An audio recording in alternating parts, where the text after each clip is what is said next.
Hey, Steve. Hey. I Yeah. just had a flashback to last time I spoke to you, and you had a meltdown with your laptop or iPad or something. Oh, Christ, bloody technology. It just Pain as in your the face ass. popped up, just as your face, I suddenly thought, that's it. That's the one. I remember that. Excellent. Right. There we go. All good. All good. Yeah, yeah. All good here. How you doing? Yeah, great. Yeah. Um, really excited about this new project of yours. The Voyage 35. Yeah, Yeah. yeah. Shall I introduce myself? We'll go from there, yeah? Yeah, yeah, go for it. Okay. Okay, guys, I have the distinct pleasure today of speaking to the rather wonderful, the incredibly talented, the enigmatic Colin Edwin. Keep going. I'm enjoying that. Keep going. It's been, I think it was May last year, last time I saw you when you were at the Orc gig That's at right. the Yeah, Element. it was pretty much exactly a year ago because I had a reminder pop up. Yeah, that was an interesting evening. Wasn't it just? Oh my life, it was bloody hot in that room. Yeah, yeah, crazy. Yeah. But anyway, it was fun. It was fun. It was fun. We did it and it all, it kind of worked. Yeah, Andy got a major bollocking because of it. Yeah, I heard about that. Yeah, yeah. Yeah, Yeah, but it didn't turn out as planned because we were supposed to have a different room and all that's sorts right. of things. So I don't know what went on behind the scenes, but yeah, I mean, put it this way, when we turned up to set up in the afternoon, I thought there's absolutely no way this is going to happen because it just looked like an impossible situation. So whoever pulled through, Andy and the guys and everybody that put the work in to make it happen was kind of a miracle. Oh yeah, yeah. It was a bit of a bummer having to drag everything up the stairs, though, wasn't Oh yeah, yeah. They're not the most fun loading, yeah. it? Anyway, Yeah. my friend, let's get on to the subject of your new project. Man of Yeah. many Yeah. projects, Voyage Yeah. 35. Tell me a little bit about it, how it was conceived, who came up with the original idea, and what gave you the idea to do it. Well, it was a combination of things, really. So the first thing, probably the most important part of the puzzle, was that I hadn't been in touch with Chris Maitland, the original Porcupine Tree drummer, for quite a number of years. And we ended up getting together again. We ended up meeting up again.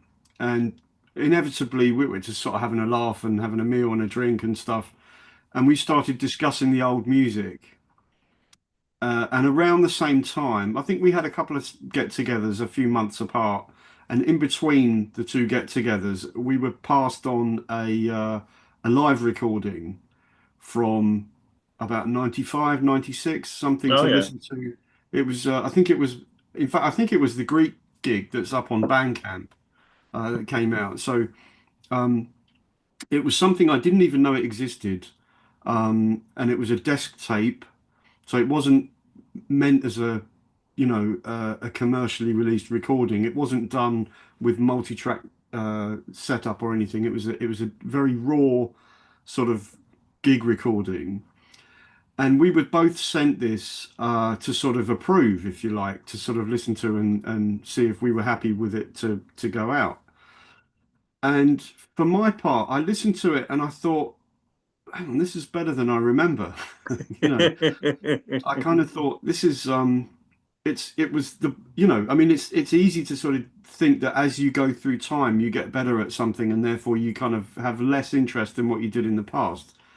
And I kind of looked, I hadn't really listened to any of the music for a long time and I thought, wow, it did rock, if you like. And then I sort of get interested in it, uh, thinking, well, what if me and Chris just had a jam, just got together and played? Could we still remember anything? Could we still play it?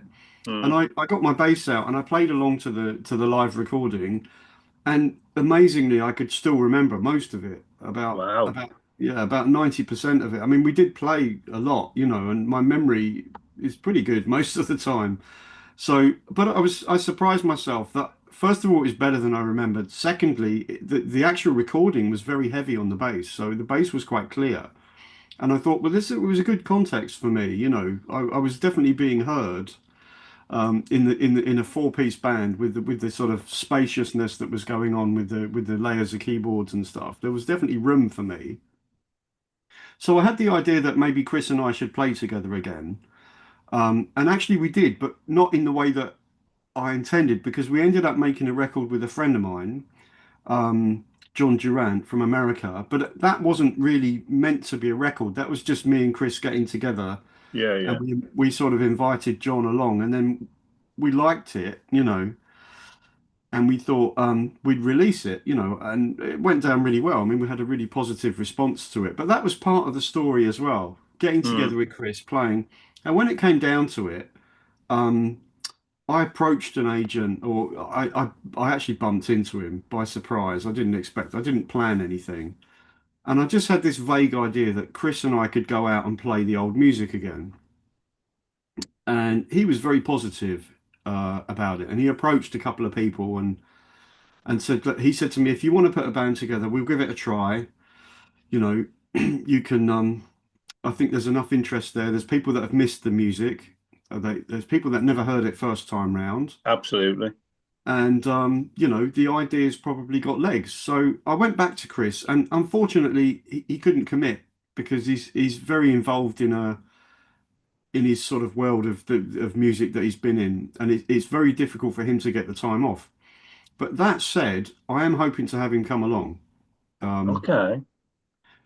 and I hope to have him involved in some way, in the future. We're all down for it. I mean, actually, the guy who's stepped in to play drums is a massive fan of Chris. So he's very much into the idea that Chris can come along and play with us at some point. If we can make it happen, if we can make it work. Um, and Chris is up for it as well. I know he is. He's I've spoken to him, so hopefully we'll at some point we'll have him to come along, maybe to one of the gigs and do something.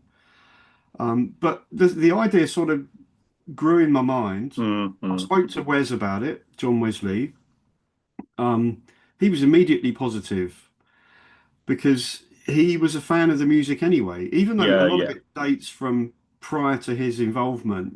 Some of the stuff we're doing is stuff that, for the guitarist, any guitarist, it's a challenging and fun gig. He always loved being part of the band. He loved playing the music. Above all, that was the thing. So he was really positive, and so I had a drummer, and I had a guitarist, and then I was thinking about who else to involve, and Lef is someone, of course, I've worked with for a long time, but he's usually the front man singer. But I kind of knew in the back of my mind that when I first worked with him, he was the keyboard player on a project, somebody else's project. We were both kind of filling in. So I sort of knew that he could do it. And when I thought about the music, I thought, well, there's a sort of sensibility about it's not really about technical ability, the keyboard parts. They were about taste above all, yeah. Yeah. And Richard used to do more or less a sound design on. Soundscapes. Yeah, yeah. Yeah, but not everyone understands that. Not all keyboard players understand that. So I knew that Lef would get that because he's done a lot of soundtrack work, and some of his stuff very much involves creating atmospherics. So when he's not singing, that's what he does. And he's got this very deep knowledge of orchestration because he's got a classical background. So I kind of thought in my mind, well, maybe he can do some different, he could bring out some harmonies and some other elements in the tunes, maybe that to make it different. We've got to make it our own. We can't make Yeah. it a carbon copy. There's no point making it a carbon copy because I think initially when we first got involved, myself and Chris and Richard, what we were really doing was fleshing it out, but with our personalities.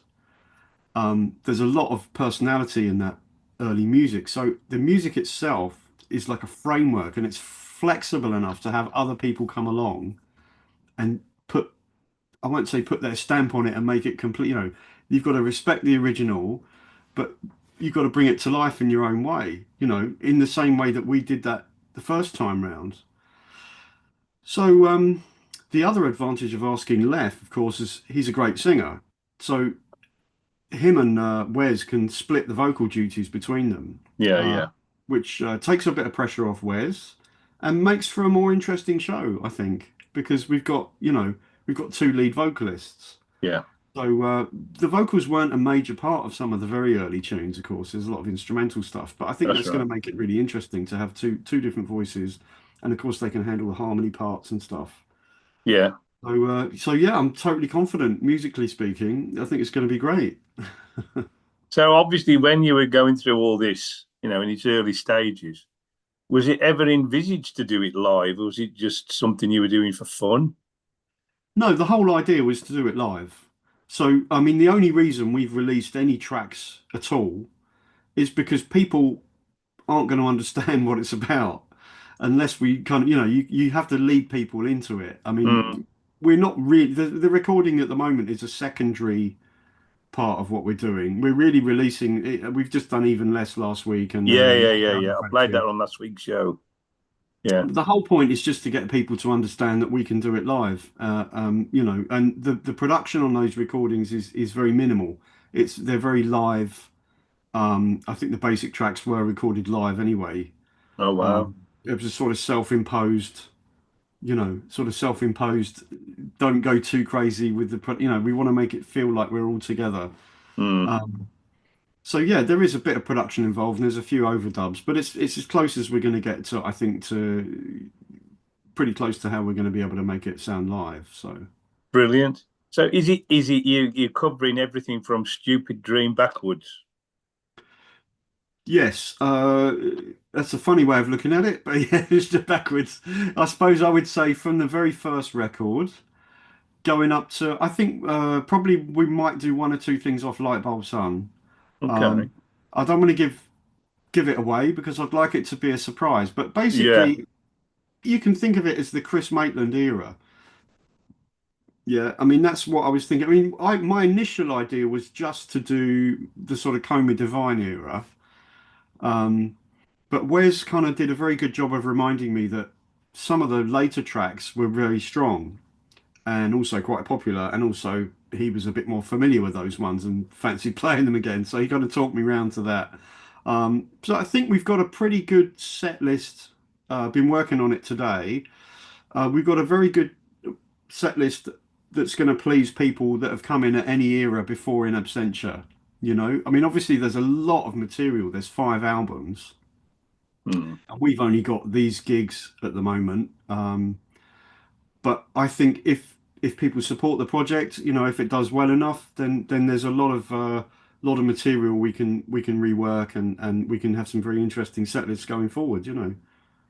Yeah, because I'm thinking, the first thing that came to mind when I heard about what you were doing was Nick Mason's Saucer Full of Secrets, Yes. Well, I'm glad because you said that. Yeah, because that is kind of the idea. Yeah. yeah, I because mean, he's with covering Pink everything Floyd, from metal backwards. yes. I mean, Pink Floyd, it changed, didn't it? The music sort of had a sort of cut-off point where it became something else. And Mm. that's really what happened with Porcupine Tree. It got heavier and it got more of a metal influence. Yes. So we're really doing it prior to that coming in. Um, that was sort of the idea. And I think a lot of that music, we did play some of those songs live for a while, but most of it was kind of came and went. Mm. And we didn't touch the really far back catalogue hardly ever in the later period because yet again there was a lot of music to play anyway. There was a lot of choice, a lot of tracks to choose from. So and of course the band was kind of more popular Yeah, playing the later phase of material anyway. So yeah, yeah. But I think as well, the band have become almost a cult now, and there's people who are only just now in the past, say, 10 years discovering the band. So absolutely, obviously, yeah, yeah. so bringing this music to the live stage, it's I think it's a revelation. It really is. I really Well, tip yeah. my I hat mean, to you.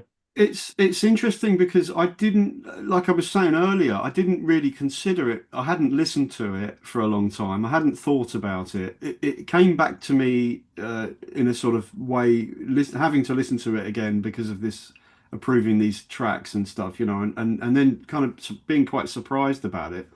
But the other thing is, I started a Substack a little while ago, which is like a blog, but it's a little bit more interactive. So people message me and leave me voice messages, and so I'd listen to them all. But the main thing that I've got from that is that I understood that there's a lot of people with a lot of affection um, for the music in the past, you know. Absolutely. And there's still people are still out there, people are still interested in it. So that gave me a bit of confidence as well to think that it would work. Um, and the response has been pretty much universally positive so far. So it's great to build on that and get some excitement going and you know encourage people to come along. I think it's going to be great. I mean, the other thing that's really going to be good is we've got the original light guy Oh who we had. yeah. So fruit salad Fruit lights. salad, yeah, yeah. Yeah, I mean they were a big part of the early shows for the sort of psychedelic period. And I didn't have to persuade him at all. He was really up for it. It's, oh, great, you're going to go and play that again. Great, yeah, count me in, you know.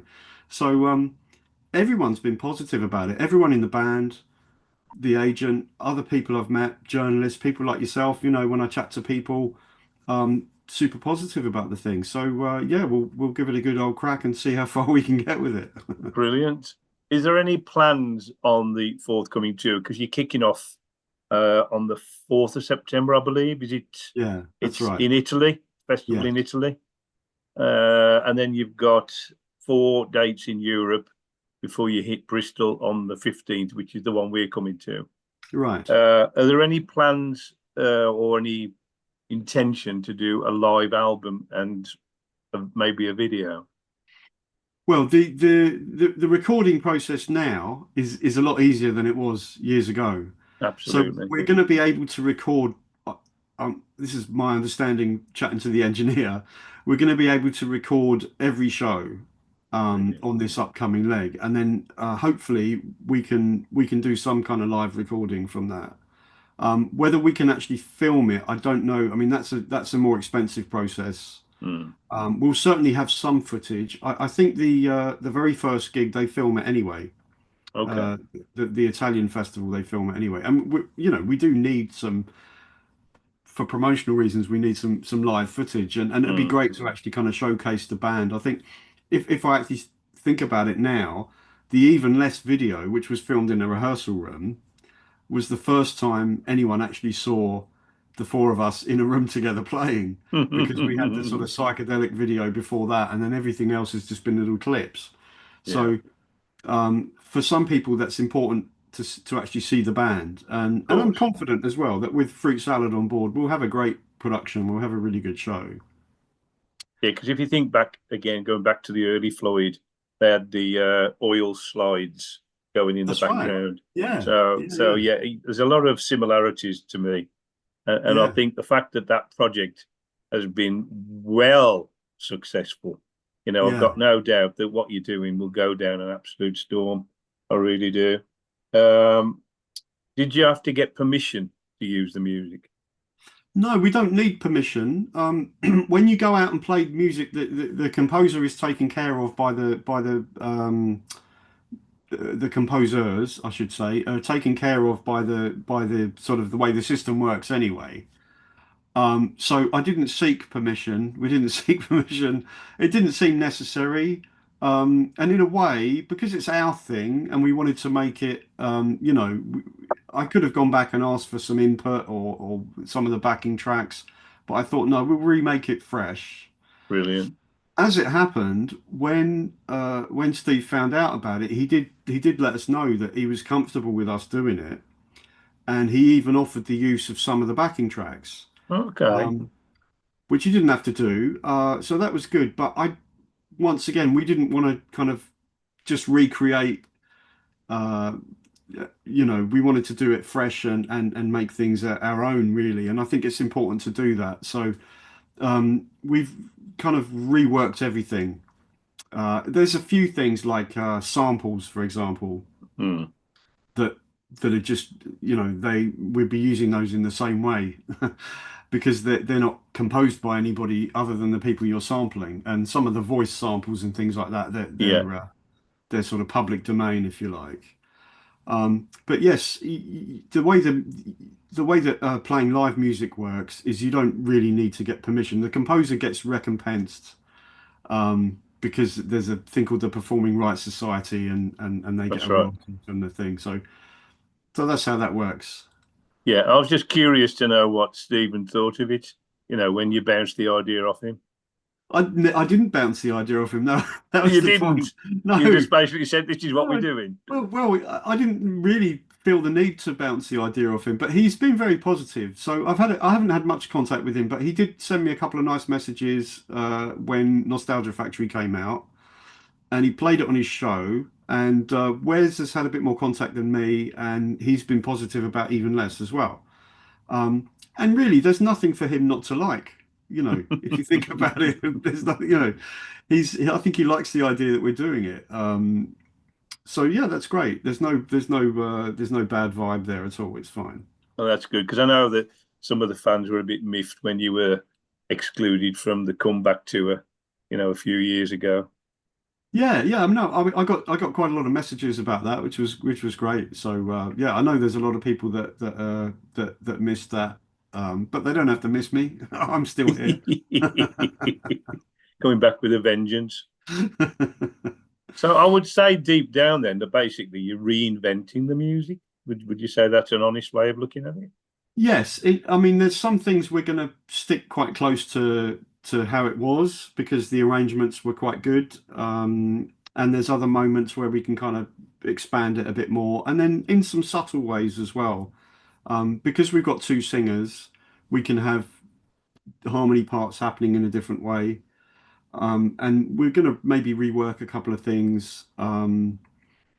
Because we have to put our own. I mean, in a way, I'm kind of doing the same thing because I was doing it first time round. I'm probably Yeah, even going to use the same bass because it just fits really, really well. I mean, I yeah, have yeah. so far on the recordings, I've used the same instrument I played on the original. But I think it has to have the music's got scope for that. You know, it's got an openness to it that means you can put a bit of personality on it, and also the abilities of the people involved in this um, kind of make it a no-brainer. I mean, we've got a fantastic drummer. Just to talk up Alessandro a bit, he's kind of he's got a deep respect for Chris, and he knows Chris's parts inside out. And I didn't, in a way, I didn't have to look too far to find him because he stood in for Pat Mastelotto on one of the gigs Pat couldn't make with ORK. And I actually checked out his YouTube channel, and he was playing a couple of Chris's performances, doing his own take, and I could see that he was doing a great version, and it wasn't exactly the same. And he'd even chosen a couple of things that weren't typically drummer show off type things. And I thought, well, that shows a sort of maturity as well because he likes the part. He doesn't have to go crazy with it. Mm, Doesn't have mm. to overplay, or it's a big problem with musicians overplaying. So he's got a great fluid style, great sound. Had the music down pretty much before I even asked him because he knew it all anyway. Wow. So, Well, that was a blessing in yeah, disguise then. yeah, yeah. I mean, they're big shoes to fill, of course, and Yeah, Chris was a big personality as well. So, but yeah, on a technical level and on a sort of every other getting along with him level, everything's totally fine. And then already knew him. And then who else could I ask but Wes? If you think about it, yeah. he knows that he literally knows the DNA of a lot of those guitar parts, and Mm, mm. if he hasn't played them before, he understands the kind of process sometimes that goes into making them.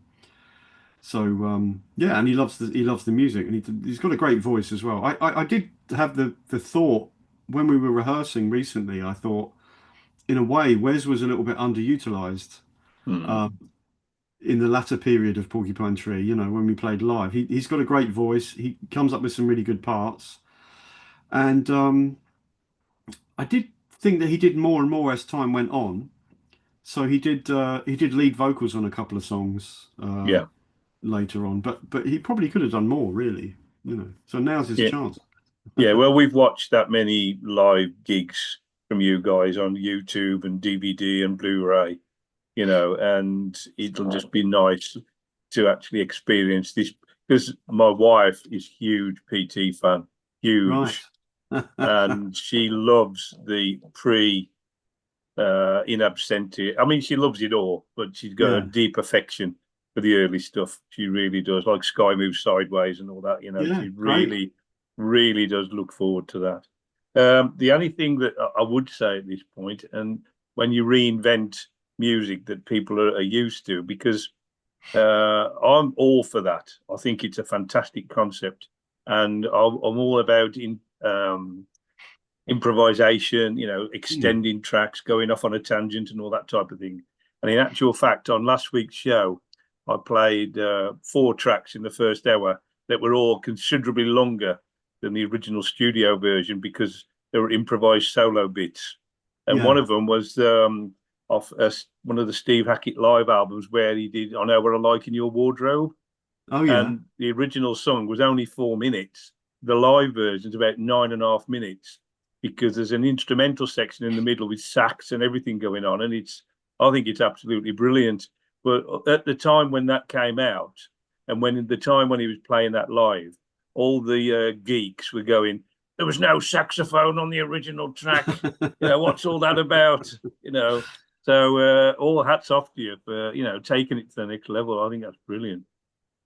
Yeah, well, I mean, we we can probably even go a bit further, a bit, as we get more into the music, we might be able to radically rework a few things or do some medleys or stuff. But um, I think for the moment, we've just chosen a good set and a good selection of material, and that's kind of an important part of it as well. I mean, the music was really vibey first time round, so it definitely will have that again. Yeah. Was it a group thing, the set list in the end? Did you all sort of come to it as in a common way? It was mainly myself and Wes. Um, and then the other two suggested a couple of things that they maybe felt like doing, or Alessandro was very keen to do a couple of things. I don't want to give any set list No, spoilers that's or fine. I'll go along with so I just that. stop myself. Damn. Alessandro is very keen to do a couple of things, and then Left said to me, "Oh, well, what about this?" And then we kind of it's been a sort of group decision ultimately. And I think one of the challenges, of course, is that a lot of those pieces are very long. So, if you decide to do one thing, you're looking at 7, 8, 9 minutes plus, Mm. sometimes, and then you think, well, maybe we might have to cut that one short, or and you start getting into difficult decisions. I mean, I remember some of those early gigs. The set list would be 5 songs because they're so long, Yeah, yeah. especially in the very early days. And we did extemporize a little bit and play improvised parts in them as well and link them with ambient sections and stuff. So everything went on for longer anyway. Um, so we have to kind of watch that, or we're not going to get a chance to play everything. Watch the curfew. Watch the That's right. curfew. Yeah. Right, yeah.